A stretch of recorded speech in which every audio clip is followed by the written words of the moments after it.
Amigos e amigas, conselheiros, diretores, coordenadores regionais e, sobretudo, membros filiados do IBDD, sejam bem-vindos a mais uma esperada live Jus Esportiva do nosso Instituto Brasileiro de Direito Desportivo, ocasião em que teremos a grande oportunidade de receber a doutora Fernanda Chamusca Paz, que é membro afiliado e autora da coluna de hoje, da coluna Jus Esportiva, e que discutiremos na data de hoje. Eu já vou só buscar aqui para aceitar.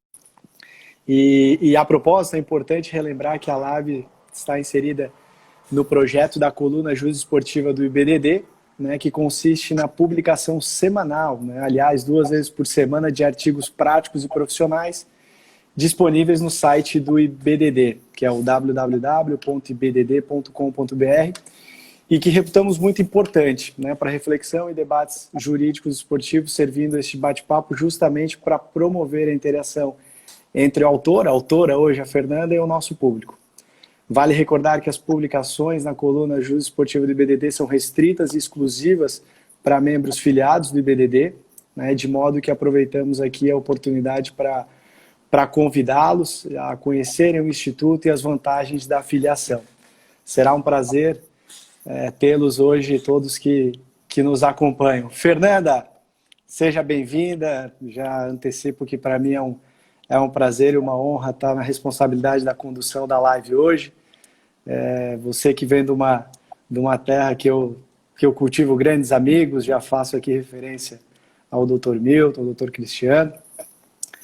E seja bem-vinda a essa live. Obrigada, é um prazer. Eu fico muito orgulhosa de poder escrever uma coluna para o IBDD, ainda mais no dia de hoje, que representa tanto para a gente, o Dia do Advogado.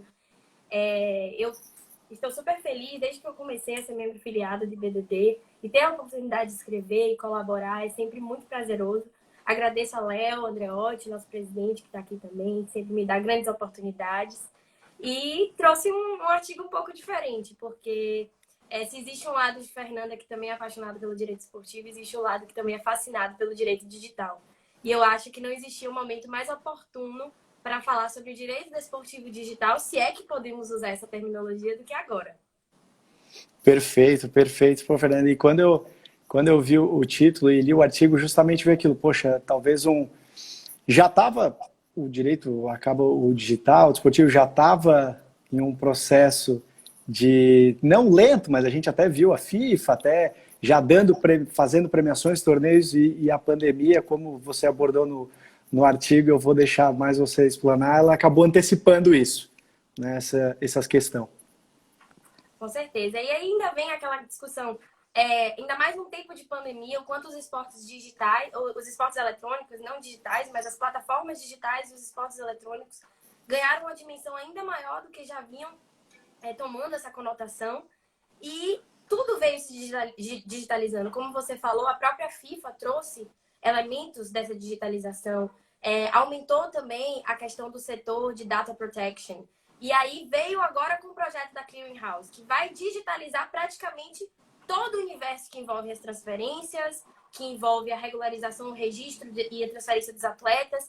Então você pensa, de que forma nós vamos aprender a lidar com esse sistema e evitar os litígios? Porque é aquela coisa, o papel do advogado, ele não é só o problema, como todo mundo fala. Ele é também o consultivo, ele é o antes. Ele é a análise do contrato para evitar que aquele problema venha. É a análise também do choque entre patrocinadores, que é uma coisa bastante recorrente, que a gente precisa estar sempre atento.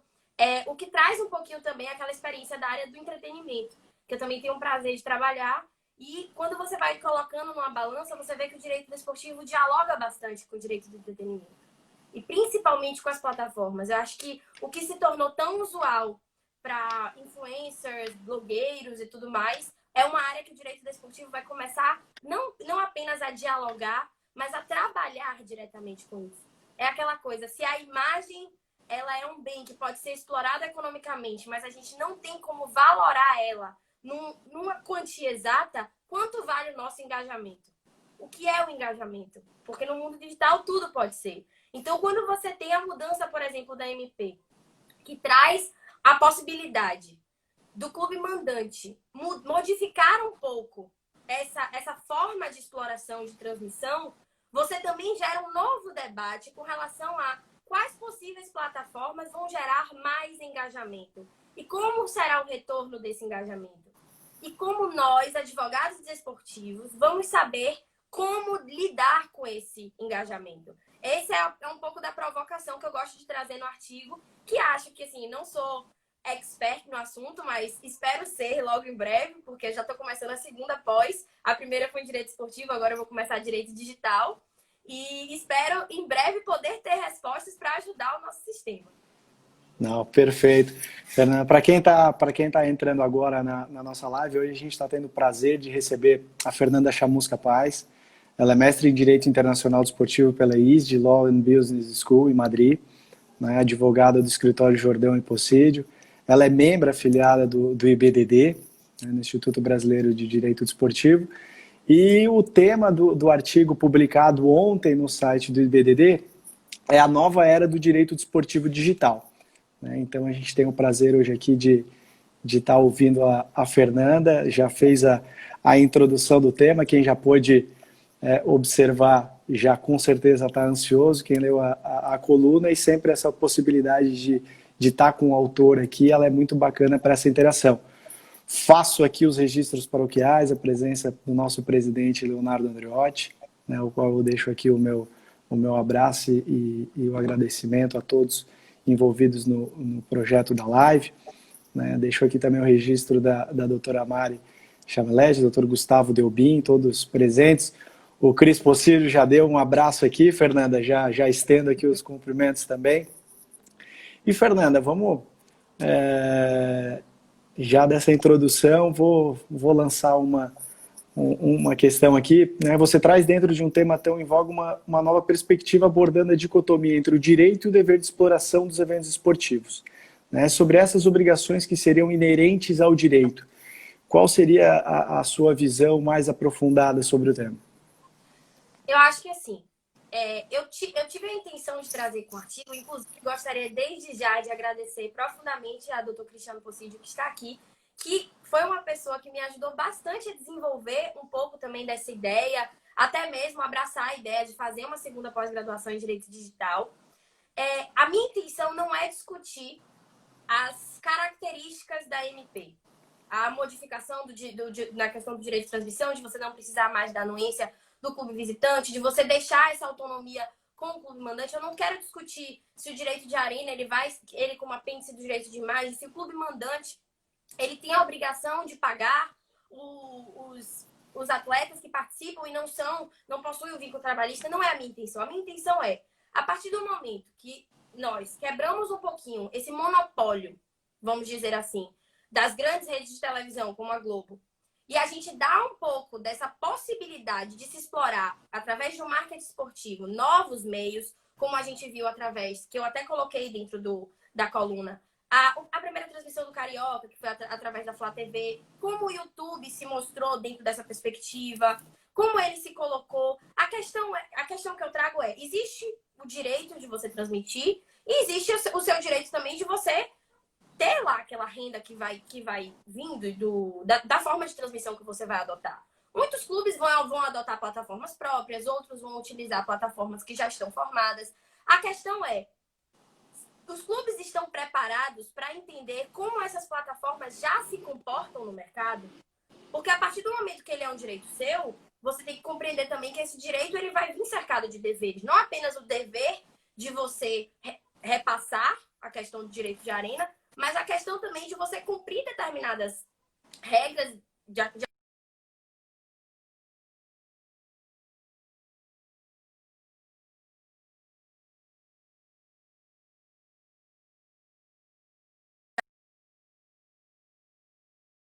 Mas... Aí, voltou. Mas é justamente isso. A ideia principal é entender que a autonomia gera para o clube a possibilidade de explorar novas formas de transmissão. Mas que essa nova forma não significa que é liberdade total e que o clube pode fazer o que ele quiser. Não.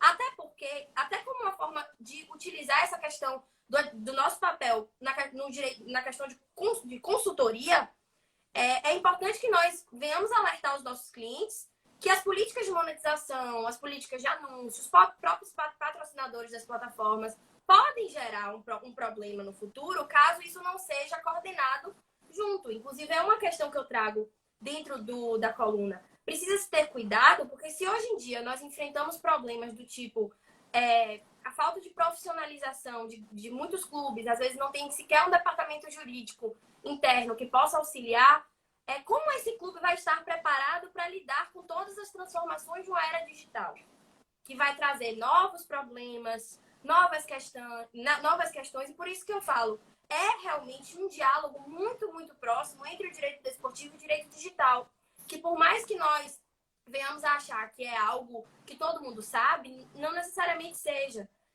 Tal como se busca profissionalização, existem pessoas preparadas para isso.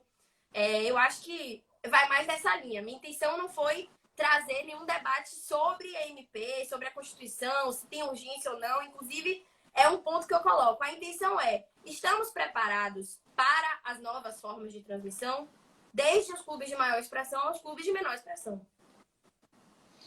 Perfeito, Fernanda. E ouvindo você falar agora, a gente está vendo aí nas últimas semanas, depois da publicação da MP, até nessa última semana agora, alguns clubes recorrendo ao Poder Judiciário, justamente por essa questão. O direito é meu, eu posso negociar, eu já tinha negociado com terceiros, então assim, a gente consegue observar isso,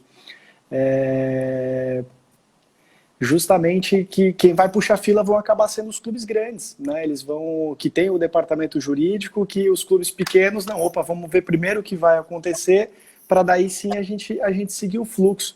Então isso que você trouxe na realidade, todos os clubes do qual participam do campeonato, eles já têm que estar integrados, já têm que estar buscando essa consultoria, essa questão, porque assim, se o digital já ia chegar em algum momento, o que a gente está vendo esse ano é que esse momento chegou, né? Com certeza. Chegou de surpresa. da forma mais veloz possível. Então, adaptar ou adaptar. E o nosso papel consultivo vai ser fundamental. É justamente isso que você falou. Os grandes, eles vão trazer a experiência e os pequenos vão aprender com eles. Mas não quer dizer que eles não possam dialogar juntos. Não quer dizer que o campeonato não possa dialogar. Inclusive, uma das coisas que eu pretendo falar daqui a pouco é justamente essa questão de que você pode ter seu direito, mas quanto mais fechado, individualista o clube for, mais ele perde, porque o campeonato não funciona com o clube só. O campeonato funciona com o conjunto. Perfeito. Então, já vamos ver. Fernanda, e quais mecanismos digitais, pela sua experiência fora do país, no âmbito desportivo, para quem pode acompanhar, a Fernanda estudou um bom período fora, na comunidade europeia, então teve bastante contato com a forma com que é feito lá fora. Então, pela sua experiência, que carecem de identificação de exploração e podem proporcionar maior impacto positivo ao futebol brasileiro? Esses mecanismos que poderiam ser aplicados no Brasil, que você já pôde observar que são aplicados fora do Brasil. Então, eu acho que tudo faz parte de um ciclo muito, muito próximo do marketing esportivo. Eu acho que o que mais me chamou a atenção morando na Europa, principalmente na Espanha, foi como eles se utilizavam do marketing para tornar a cidade uma cidade atrativa pelo seu futebol, por exemplo. Mas ao mesmo tempo pelo seu basquete. E ao mesmo tempo pelo seu vôlei. E muitas vezes as pessoas, de fora você não sabe, mas quando você está lá dentro, você tinha uma gama de opções. E o esporte ele é muito, muito, muito influenciado também dentro dos bairros. Então isso é uma coisa que é bem interessante. Se você entra, por exemplo, no site da comunidade de Madrid, você consegue ter assim, uma visão completa de onde você pode praticar esporte. E isso incentiva a população a procurar e buscar mais. Então eu acho que assim, saindo agora um pouco só de falar de transmissão, mas trazendo para tudo. O torcedor europeu, eu vou trazer principalmente o exemplo da La Liga, que foi onde eu trabalhei, foi onde eu vivi, digamos assim. Ele vive o universo do seu clube.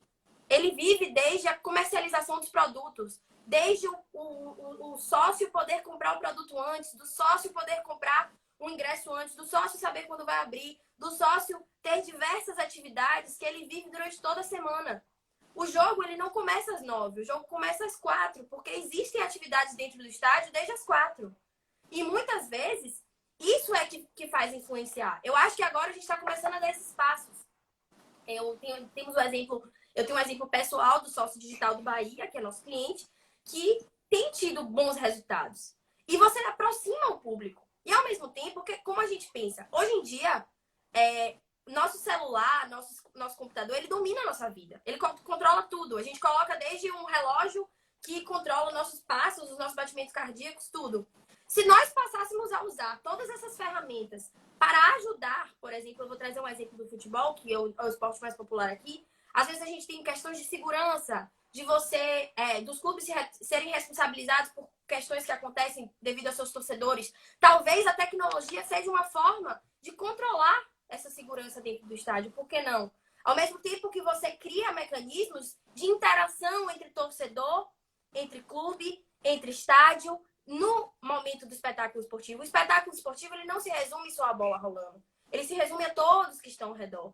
Tanto que eu acho que uma das coisas que mais nos está chamando nossa atenção ultimamente é o fato de os jogos estarem sendo sem torcida, mas nós que estamos assistindo de casa, a gente escuta a torcida. Porque a torcida tem o seu papel.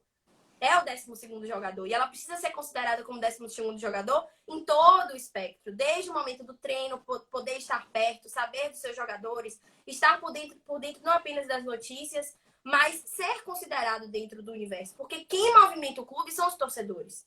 Então, eu acho que, assim, hoje o marketing nos dá uma gama de possibilidades que a gente possa explorar.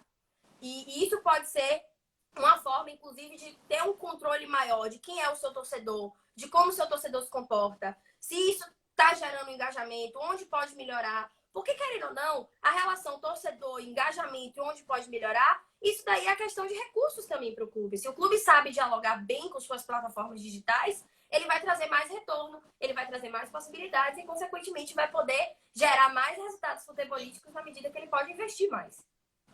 Perfeito, Fernanda. Deixo aqui o meu registro da presença também do nosso diretor de BDD, Dr. Caio Medawar, né? Já fica o convite também para a próxima quinta-feira, do qual o Dr. Caio será o entrevistado, o que irá participar da live. E, Fernanda, eu vou interagir contigo por conta dessa questão do marketing europeu, né? Da gente ver dos clubes europeus. Eu tive a oportunidade, entre o ano de 2012 e 2016, acompanhar a Bundesliga bem de perto. Então, a gente observa, de fato, a Bundesliga é um exemplo, mas tanto a Espanha, a Itália, acho que a cultura do futebol europeu, essa do torcedor, ele se sentir como parte do clube e ele ter uma consciência que ele também é um patrocinador, né? A gente vê na Europa uma questão que é muito normal ocorrer nas últimas 2 partidas, ou pelo menos na última partida da temporada do clube em casa, ele utiliza o uniforme que vai ser utilizado na temporada seguinte. Então a gente vê uma massa dos torcedores, aquela conscientização que, poxa, não é só aquele patrocinador master, o patrocinador na manga que vai trazer uma rentabilidade para um clube. A gente tem estádios, por exemplo, na Europa com 60, 70, eu trago aqui um exemplo de um bairro, com 70 mil pessoas, que são 70 mil torcedores adquirindo uma nova camiseta para o ano seguinte. Né? Isso traz uma receita para o clube, que às vezes a gente vê aqui no Brasil, que um gesto simples de um torcedor, né, que é o fato de uma camiseta, às vezes o torcedor tem aquela camiseta, aquela camisa de jogo, poxa, mas essa é a minha da sorte, aí fica 20 anos, não, pode ter a da sorte, usa por baixo, mas usa a nova também, né? Então essa conscientização do torcedor acho que é importante trazer para cá e mostrar que ele sim pode ser um patrocinador do clube, né? E o marketing, ele dialoga exatamente com o torcedor. Porque se você esquecer o torcedor, você vai se perder dentro das possibilidades. Porque assim, tudo bem, o marketing ele é expansivo, mas em algum momento ele precisa ser estável. E o estável dentro do futebol é o torcedor. É quem vai acompanhar, é quem se dedica, é quem quer saber mais. E como ser humano, o ser humano precisa ser conquistado. E o marketing ele tem um pouco disso, de você estar constantemente promovendo ferramentas que mantenham aquele torcedor ligado. E assim, da mesma forma como a gente olha também o torcedor como um patrocinador, o torcedor ele também é um consumidor. Então a gente precisa entender quais são os direitos dele como consumidor também para plataformas digitais. Porque se ele faz um contrato comigo Se ele adere à plataforma, eu estou promovendo a ele um serviço. Então, qual o serviço que eu vou promover? Eu preciso ter exatamente certo o que minha plataforma pretende, quais são os objetivos da minha plataforma. Se o clube quer uma plataforma própria, ele precisa do auxílio de profissionais. Porque por mais que seja fácil ter uma plataforma, é preciso saber até onde você vai com essa plataforma, porque o consumidor tem seus direitos resguardados e o torcedor, ele é o patrocinador, mas ele é consumidor. Isso precisa ser lembrado. Perfeito. E, Fernanda, estamos prontos para adentrar nesse sistema digital atual ou devemos ainda adaptá-lo à nossa realidade esportiva?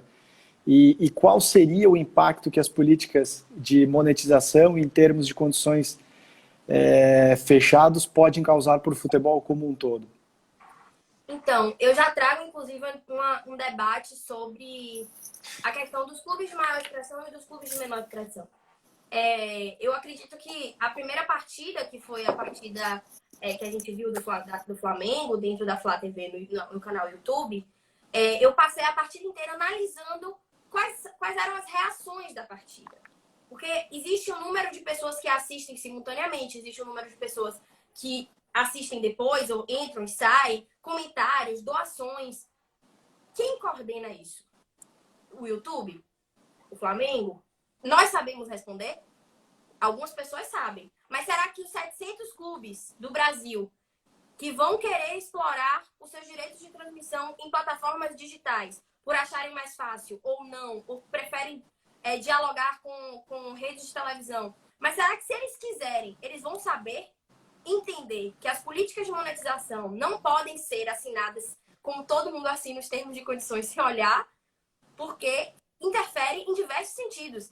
Por exemplo, a porcentagem de distribuição. Hoje o YouTube, um exemplo do YouTube, existem as políticas de monetização, existe comercialização de anúncios, existem diversas funções, desde os comentários, quantidade de comentários, número de visualizações simultâneas, doações, tudo isso gera receita. Como o clube vai saber administrar todas essas fontes de receita para passar um relatório que comprove quanto foi realmente arrecadado naquela transmissão para que seja repassado? Como a gente vai fazer o controle disso? Entende? Porque se hoje em dia nós já temos que ter muito cuidado com essa questão de valores, porque nós sabemos que, infelizmente, existem as pegadinhas do mercado do futebol. Infelizmente, a gente precisa ter mais cuidado ainda para saber como nós vamos detalhar todas essas fontes de renda, como nós vamos detalhar todas essas fontes de receita. O YouTube é um exemplo, mas tem clubes que estão criando a sua plataforma digital. Será que isso já está detalhado para todos esses clubes? Pode ser que para os grandes seja mais fácil que para os pequenos. Mas isso não pode ser assim. A gente não pode colocar um futebol bom para uns e péssimo para outros. A gente precisa equilibrar. E é por isso que eu trago essa questão do senso de coletividade. Se eu tenho um campeonato que vão ter clubes de maior expressividade e clubes de menor expressividade, não adianta eu só considerar um grupo. Eu preciso considerar os dois, porque o jogo funciona com dois times. Pode ser grande, pode ser pequeno, precisa funcionar dessa forma. E talvez esse seja o encanto e o brilho do esporte. Não adianta só ser grande, ser rico, ser o maior. Você precisa ter a imprevisibilidade do campo para fazer o jogo acontecer. E é esse encanto que realmente que gera todo o apelo, todo o engajamento, toda essa questão do torcedor. E eu acho que é uma linha bem tênue essa questão. Conversar, dialogar com o marketing digital para saber exatamente como você pode gerar engajamento, mas conversar também com seus advogados para saber como esse engajamento vai voltar para o clube e evitar que ele seja uma dor de cabeça. Porque se você vai repassar, nós sabemos que na justiça tudo é possível. Então, o clube pode ter que provar diversas questões que, se ele não se preparar para ter todos esses relatórios, se ele não se preparar para entender exatamente como funciona cada plataforma, pode ser um problema ainda maior no futuro. Então, é exatamente essa questão. Eu não tenho como dizer se estamos ou não preparados, mas precisamos nos preparar. Perfeito. E aquele foi do Flamengo e Boa Vista, né? Foi o primeiro jogo. Acredito que todo mundo, até eu também parei para, vamos ver como é que vai ser essa transmissão. E eu vejo muitas pessoas que acabaram falando, mas a transmissão foi ruim, não atingiu tantas pessoas. Poxa, foi a primeira, né? Acredito que é importante, é um marco. A gente já pôde ver que a transmissão segunda foi do Fluminense, já atingiu um número superior de visualizações simultâneas. Então é tudo uma questão de adaptação, né? Então, como falamos, veio para ficar. Isso, Fernanda, que você trouxe, inclusive no seu texto, essa questão da união dos clubes, né? A gente sempre acaba utilizando como exemplo ou observando a Premier League, por exemplo, que acaba sendo um exemplo, pelo menos para mim, de igualdade de transmissões. Essa questão que você falou da imprevisibilidade do campeonato, é isso que dá graça, né? A gente vê que, poxa, o campeonato inglês... mas o Liverpool ganha, não. O Liverpool não tinha ganho a Premier League ainda, já tinha ganho a Champions League, e a Premier League foi agora. Então, assim, a gente vê, e quem acompanha sabe como é feita os clubes, a união dos clubes para vender o campeonato, né? Porque de nada vale 2, 3 brigando lá em cima e o resto embaixo, né? É exatamente isso. É como eu falei, quando você gera uma boa receita e distribui essa receita de maneira mais igualitária, você gera para o clube a possibilidade dele fomentar o seu futebol. Você gera para o clube a possibilidade dele melhorar o seu potencial. Porque, querendo ou não, os clubes eles ganham dinheiro para poder investir neles mesmos, dentro do seu futebol. E isso aconteceu na Premier League. O que a Premier League fez? Claro que a gente vai ter uma questão bem específica, que é assim, a Premier League é uma liga, é uma entidade autônoma que tem a liberdade de poder dialogar com os clubes de acordo com os direitos de transmissão e tudo mais, mas a liga tem uma independência maior nesse diálogo. Só que o que a liga representa? A liga representa uma negociação coletiva.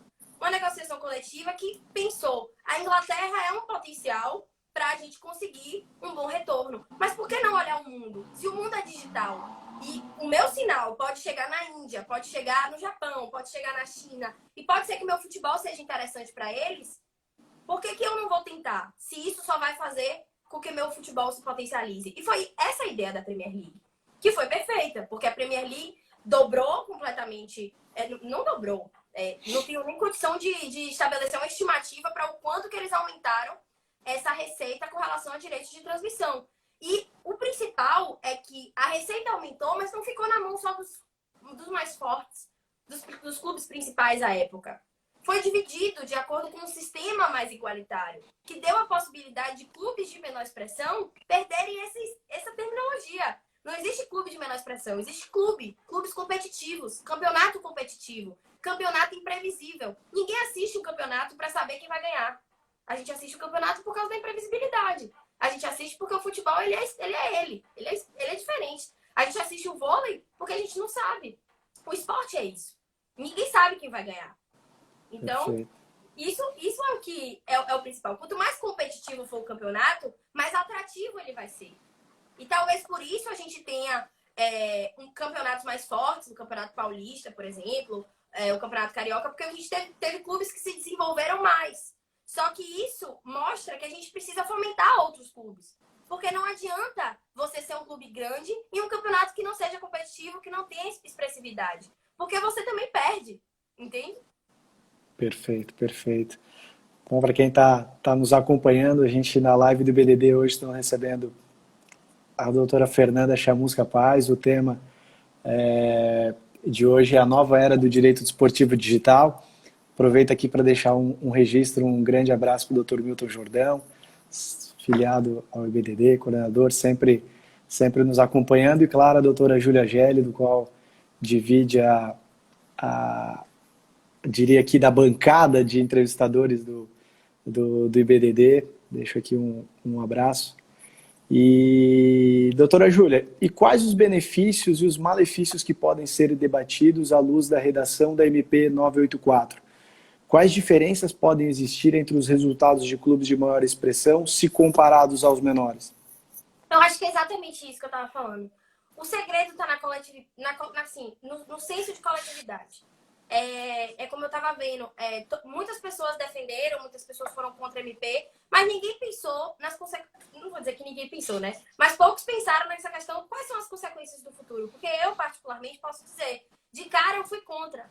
Mas depois, conversando com muitas pessoas, analisando a MP, analisando a realidade dos clubes, eu penso que é uma questão extremamente positiva. Porque você está dando autonomia e liberdade para os clubes poderem, em plena uma era digital, desenvolver suas próprias plataformas, desenvolver a sua ideia e não apenas ficar dependente de um sistema. Porque, infelizmente, os monopólios acabam dominando muito a questão do mercado do futebol. Se você tem, por exemplo, a Globo, que é bastante expressiva e querendo ou não, dominou bastante esse mercado por muito tempo, hoje você permite com que os clubes desenvolvam essa sua autonomia. E não apenas depende, porque se o clube grande firma um contrato com a Globo e eu vou precisar na anuência, e o outro também firma, é aquela coisa.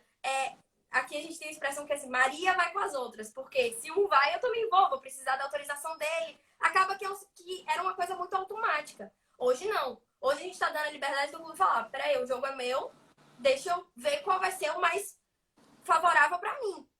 Então, o clube grande, ele vai ver o que é mais favorável para ele, mas pode ser que o pequeno não esteja tão, assim, não desenvolveu tanto essa profissionalização ou não vai ter tanta expressão quanto o clube grande para ter diversas opções. Pode ser que ele caia nas pegadinhas do mercado, da lei da oferta e da procura, em que um vai ter muitas opções e o outro vai ter pouquíssimas. E vai acabar com opções que não vão ser tão rentáveis, porque, querendo ou não, a transmissão ela não é só você ligar uma câmera e começar. A gente sabe que a transmissão esportiva tem expertise, tem muitas questões. E eu acho que talvez essa foi uma das principais coisas que chamaram a atenção na transmissão do Flamengo, porque para uma transmissão de YouTube estava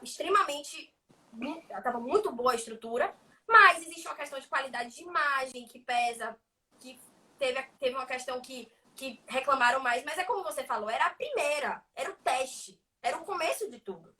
Todo mundo vai testar. Só que, como eu estava dizendo, o que é o senso de coletividade? É o clube grande entender que se ele tem tudo e o outro não tem nada, e eles jogam o mesmo campeonato, o campeonato é igual uma balança. Eles precisam estar em um mínimo de igualdade para ele funcionar. Porque senão ele vai ser completamente desestabilizado, não vai ser um campeonato interessante, não vai ser um campeonato interessante de se investir, porque querendo ou não vai cair a audiência.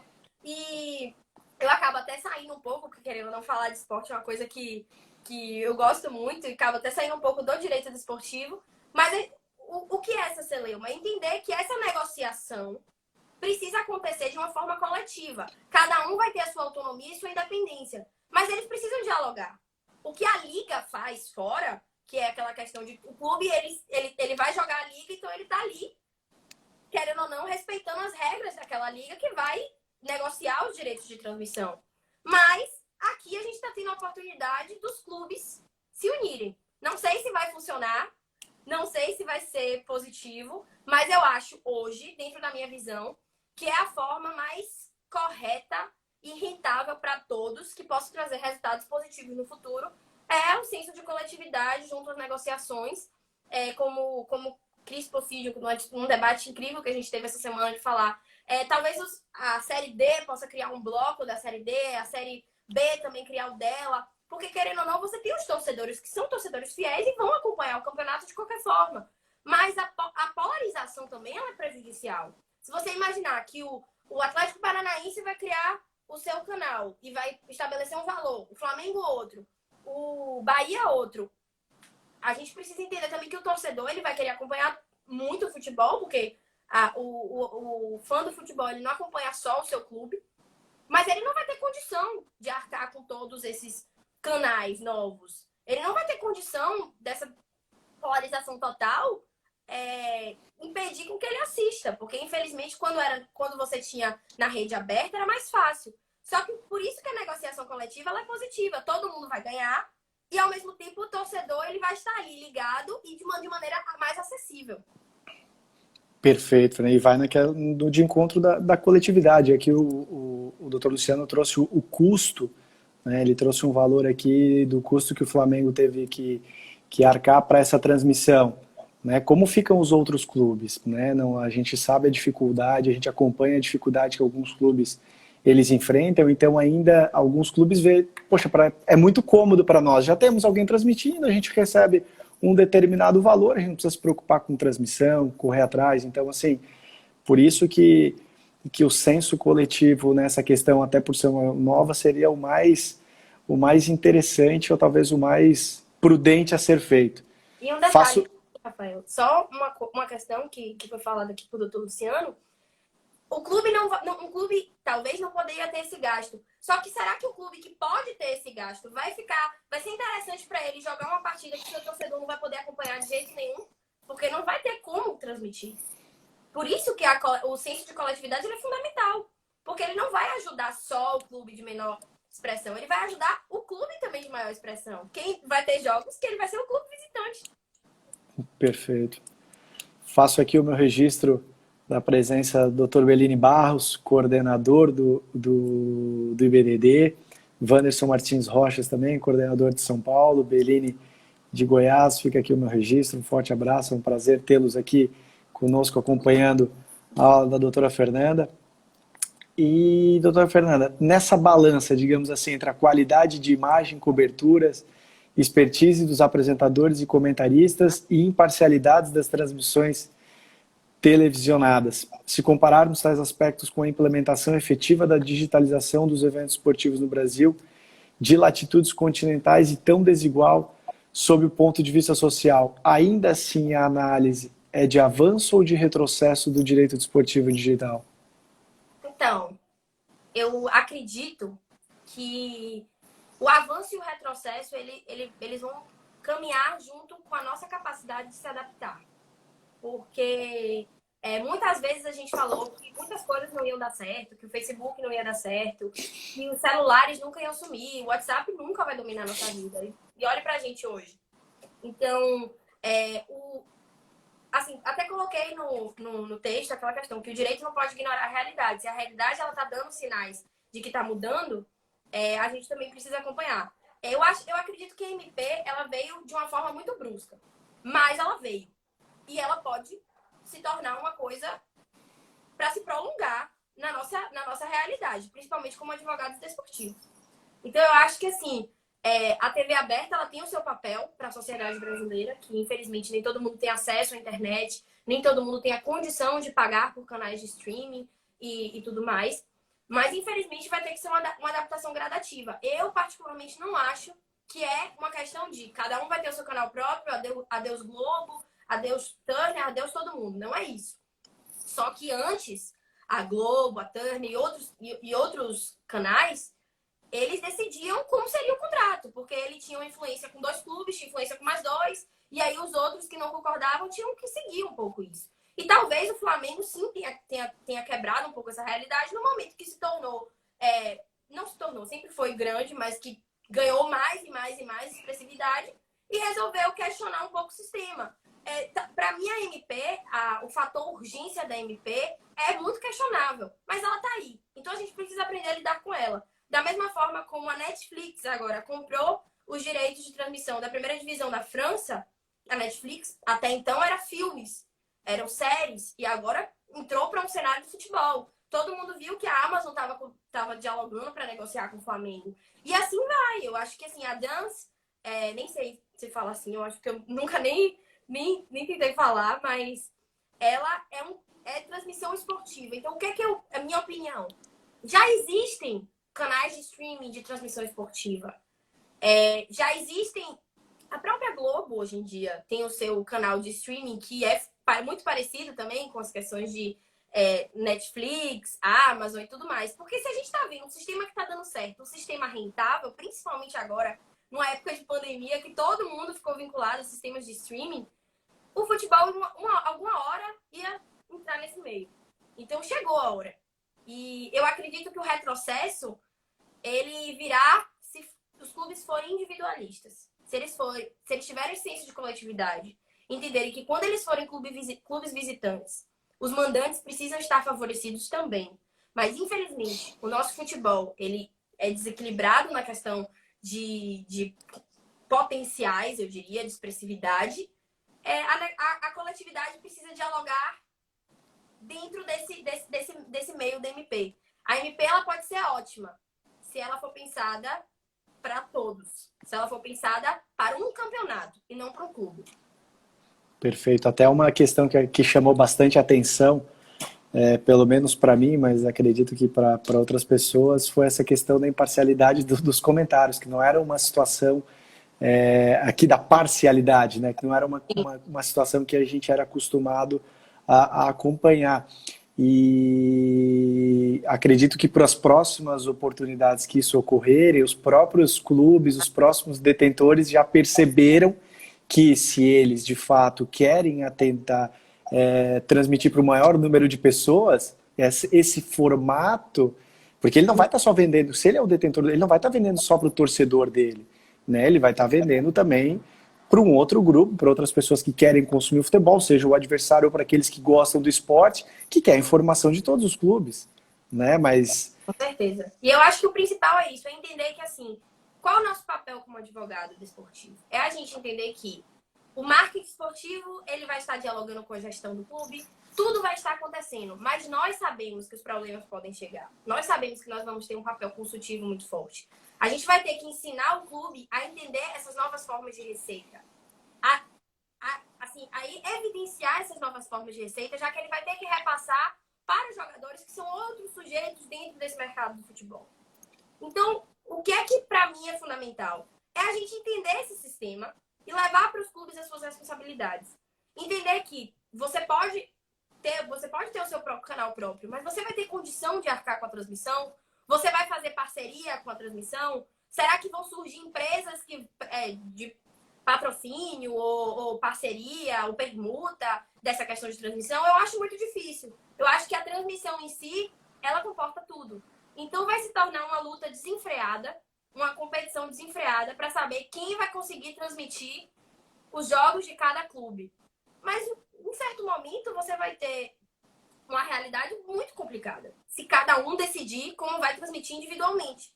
Porque você vai ter qualidades muito boas em um, você vai ter qualidades talvez não tão boas em outro, você vai ter uma pessoa que quer acompanhar um torcedor que quer acompanhar o seu clube, que vai ter que assinar com um canal aqui para assistir um jogo, assinar com outro ali, porque querendo ou não, o torcedor ele não vai acompanhar só o jogo quando o seu clube é mandante. Ele vai querer acompanhar todos. E além do torcedor, além dele ser consumidor do futebol, existem os consumidores do futebol por si só. Eu quero assistir um jogo de um campeonato no Sul, eu não torço para nenhum time do Sul, mas eu quero ver o bom futebol. Eu quero ver o futebol, eu quero falar sobre futebol.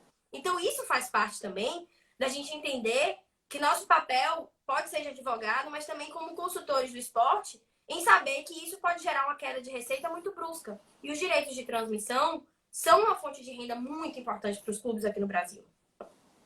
sim, é o grande caixa, né? A gente sabe que os clubes, basicamente, muitos, até os menores, é dessa receita que eles acabam a própria sobrevivência.